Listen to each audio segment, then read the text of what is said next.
There's no mistake in our reservation for 7 people. I'd appreciate if you could prepare a separate seat for this lady who isn't included in the count."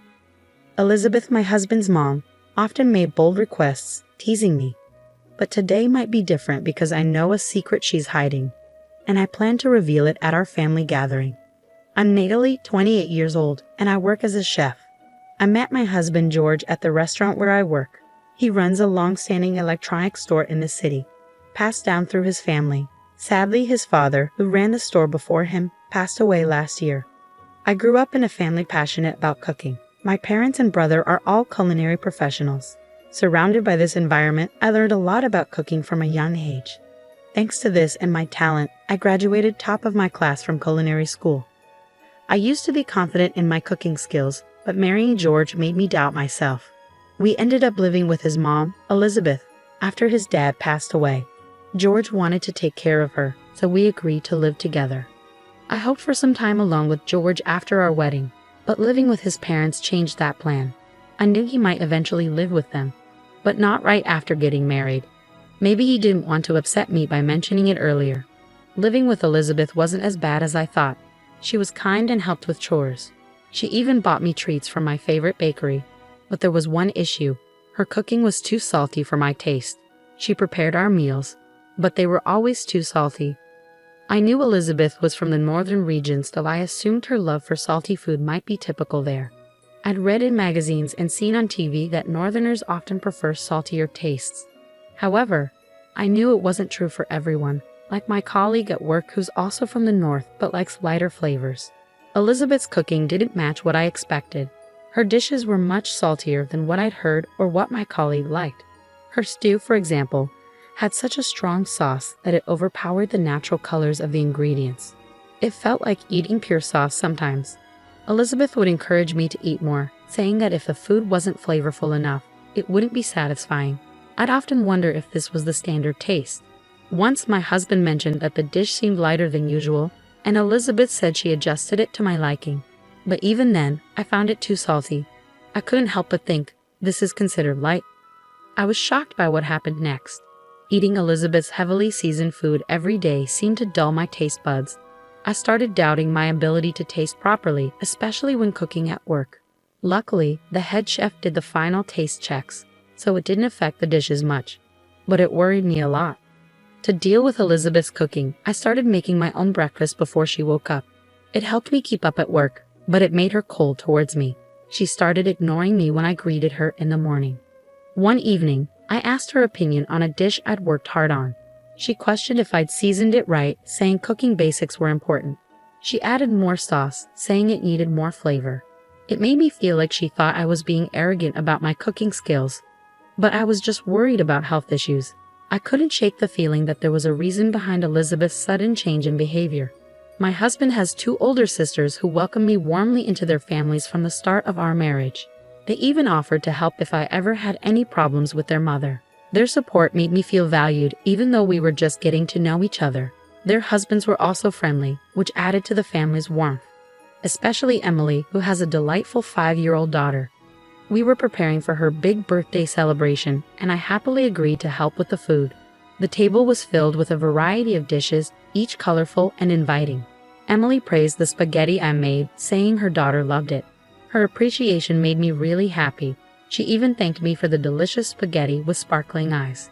Emily also shared a stew she made, which she was a bit shy about. She encouraged everyone to try it, especially her daughter. Emily's daughter frowned and refused the spicy stew, saying it made her mouth burn. She asked for more water after trying a bit, but her glass emptied quickly. Then she commented that her mom's cooking was usually heavy on seasoning, and today's was even more so. Her mom got angry and stormed off, ending the party abruptly. I regretted offering to help with the cooking, especially since Emily's daughter's comment seemed to upset her mom. It felt unfair for our efforts to be criticized like that. That night, I wanted to apologize to Emily, but I couldn't find the courage. When I finally did, she responded coldly, telling me not to act superior because it wasn't my house. Her response was sharper than I expected. Life became increasingly difficult from the next day onwards. Elizabeth would heavily season the meals I carefully prepared, and on the worst days, she'd even throw them away before finishing them. I turned to my husband for support, but he didn't take my distress seriously. He suggested that maybe I had antagonized her and needed to listen more. It felt like he wasn't understanding my feelings. To add to the strain, despite being married for only half a year, he started coming home late, sometimes not until midnight. He said it was because of work, but he even started missing important family events, like Emily's daughter's birthday party. This put a further strain on our marriage. Just when I thought things couldn't get any tougher, Elizabeth had a bad fall down the stairs and seriously hurt her leg. Emily offered to help with her care, but Elizabeth insisted that it was my duty as her daughter-in-law to look after her. After that, my life changed completely. I had to attend to Elizabeth's needs all day, every day, from small tasks to big ones. Even at work, I'd get constant calls from her, disrupting my tasks. At first, my colleagues understood, but eventually, they got frustrated with the interruptions. I ended up resigning from my job. When I told Elizabeth about quitting, she seemed happy about it.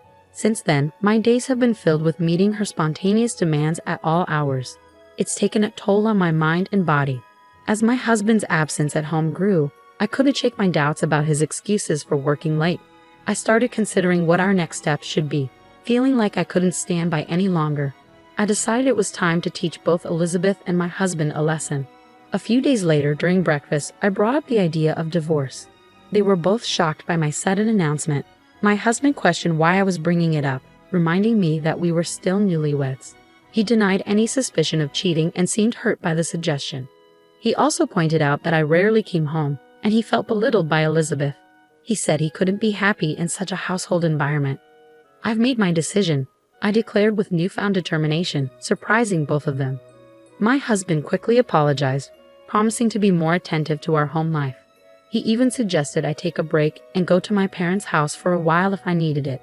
However, he asked if I could still help Elizabeth due to her leg injury. His apology caught me off guard, but I sensed a hint of resentment in his tone. He urged me to reflect on what had happened and suggested we keep trying to live together. He hoped our feelings might change and things could improve. I replied tersely, saying I would think about it. Their smug smiles revealed their shared bond as family. The atmosphere at home improved briefly with my husband coming home earlier, but it didn't last. He started staying out late again, and Elizabeth returned to her cold behavior. Despite her injury, she frequently left the house. When I questioned her actions, I uncovered a shocking truth. My phone rang incessantly one day, with calls from my husband and Elizabeth. They demanded to know why I had left Elizabeth alone. I explained that I was at my parents' house, as we had agreed it would be temporary. But something had gone wrong. Amidst the commotion, I heard Elizabeth's voice in the background. "I won't go back to that house. From now on, all communication should go through lawyers," I stated calmly before hanging up. For the next few days, I enjoyed the peace of my parents' home. They cooked my favorite meals, and I felt grateful for each one.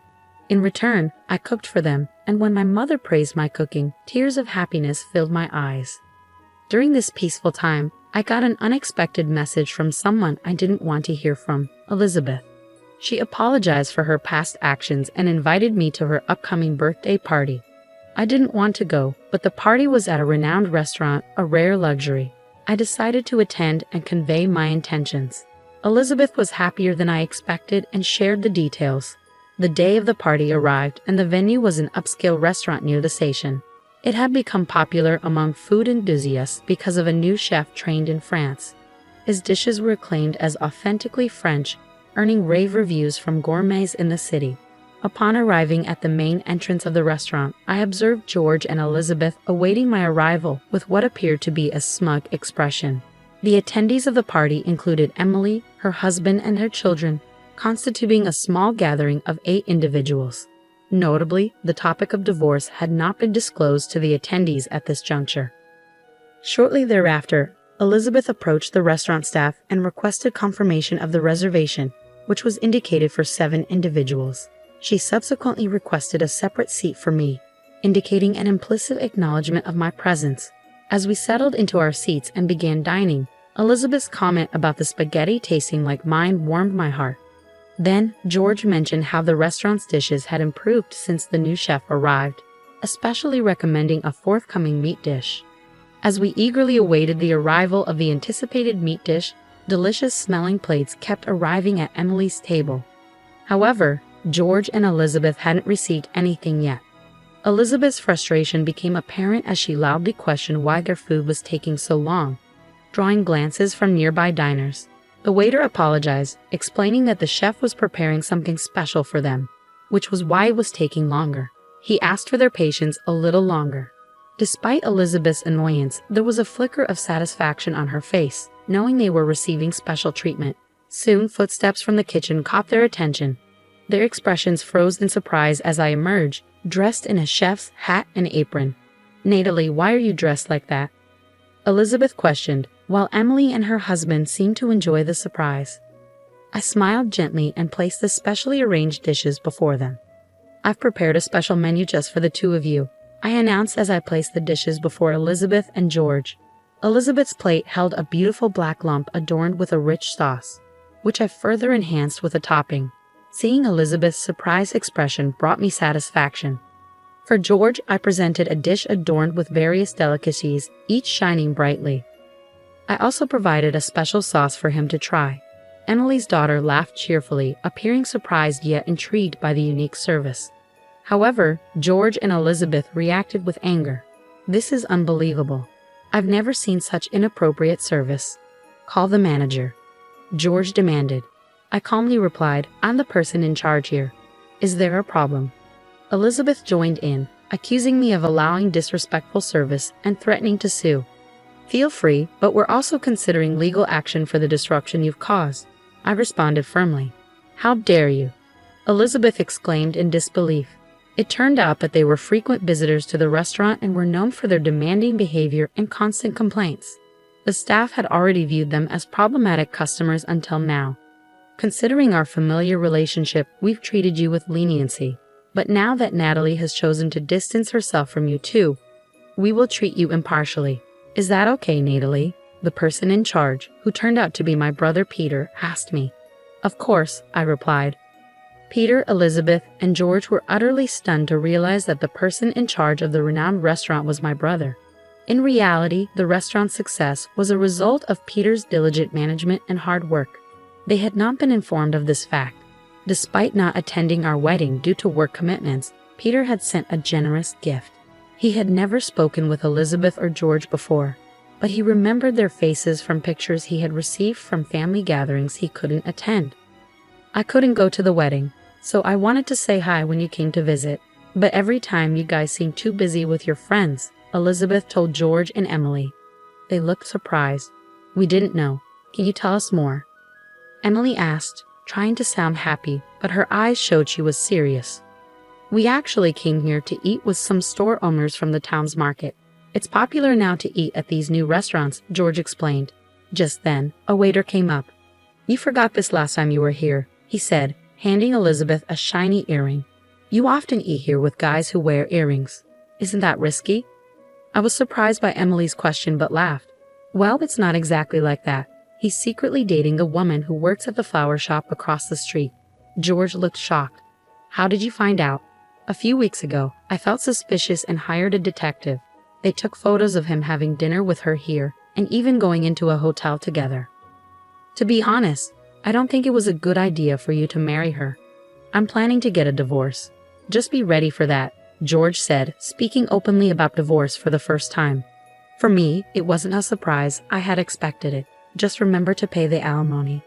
"Don't worry, I recently made a big business deal, so I'm financially stable now.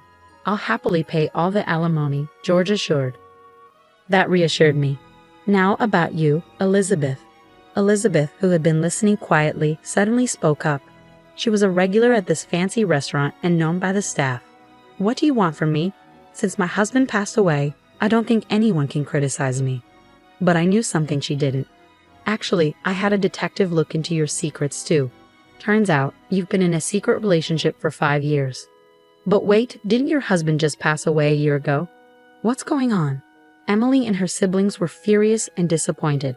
Their father had meant a lot to them, so this news was hard to take. I was surprised too, but when I asked the detective how he knew so much about Elizabeth, I found out that her father had hired the same detective agency before. "You deceived him for so long, even while he was still alive." And George, even when you were with Natalie, you were seeing another woman. How could you? Emily and her siblings were furious and disappointed. Their father meant a lot to them, so this news was really tough to handle. The tense atmosphere at our table caught the attention of other diners. We promised to talk about it more at home and ended the dinner. As I left, I thanked the restaurant staff and Peter. A few days later, under Emily and her siblings' stern gaze, George and I started the formal divorce process. Now I'm free. I won't regret anything, no matter what, George said confidently. I never expected this. Even after I told you about my bad leg, I didn't think you'd treat me like this, Elizabeth said, surprised. Her leg had actually healed already, but she had pretended to be in pain to seem better than me. It shocked me again. From now on, both she and my husband will be strangers to me. Even though our marriage ended quickly, I have no regrets. A few days later, when I checked my bank account, I was surprised to find that both my husband's and his mistress's alimony payments had been deposited at the same time. It seemed like my husband covered her share too. With this knowledge, I could finally see them as completely out of my life.